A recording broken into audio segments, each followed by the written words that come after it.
दोस्तों नमस्कार, बहुत स्वागत आपका चौकस भारत में। मैं आपका दोस्त Brajendra. One nation one election, इसकी चर्चा हो रही है। अब दरअसल अब कोई भी चुनाव एक बार में ही लिया जाएगा। पूरे देश में लोकसभा का चुनाव अगर होना है तो वो अब एक बार में ही होगा।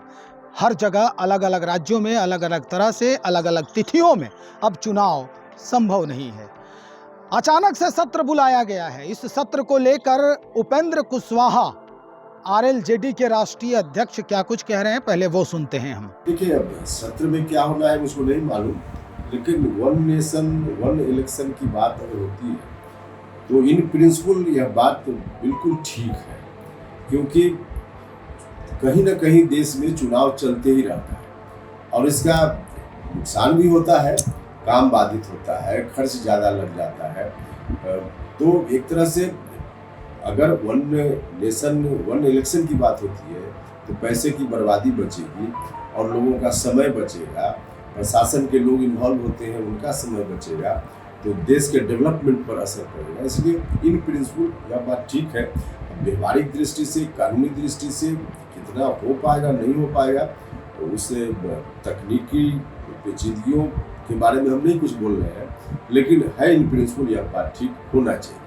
तो सुना आपने उपेंद्र कुशवाहा जी क्या कह रहे हैं वन नेशन वन इलेक्शन को लेकर। इन्होंने स्पष्टता से कहा है कि भाई खर्चा बहुत होता है, खर्चा को रोकने के लिए, और ये खर्च जो है सामाजिक कार्यों में लगाने के लिए, पूरे देश में लगाने के लिए ये इसकी ज़रूरत पड़ सकती है, लेकिन अब ऐसा नहीं होगा। बिना मतलब के खर्च रोके जाएंगे। चलिए, वही भारतीय जनता पार्टी से नेता प्रतिपक्ष विजय सिन्हा भी मीडिया के सामने आए और क्या कह रहे हैं वन नेशन वन इलेक्शन के ऊपर, हम वो भी सुनते हैं। एक भारत श्रेष्ठ भारत, एक राष्ट्र एक चुनाव, विश्व के सबसे बड़े मजबूत लोकतांत्रिक देश भारत को वैश्विक जगत में आर्थिक, सामाजिक, राजनीतिक स्तरों पर शीर्ष स्थान तक पहुंचाने की दिशा में अहम किरदार साबित होगा।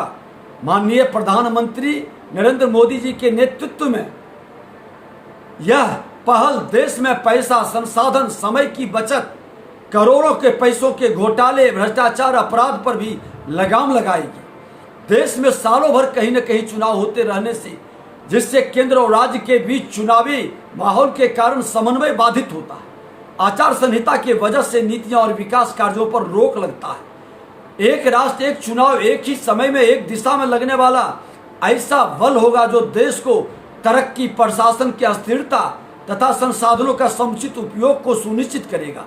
मैं इस पहल का हृदय से स्वागत करता हूं और देश की जनता को बधाई देता हूं कि उनके व्यक्तिगत विकास सुनिश्चित होगी, सामाजिक संरचना स्थापित होगी, फिजूल खर्चों पर रोक लगेगा और मैं यह महागठबंधन के ऐसे लाभदायक जनहित वाले राजनीतिक प्रबंधन पर बौखलाएंगे, लेकिन वो कभी राष्ट्रहित और समाज हित में शामिल होने वाले नहीं हैं, क्योंकि वो वंशवादी, भ्रष्टाचारी मानसिकता के लोग हैं।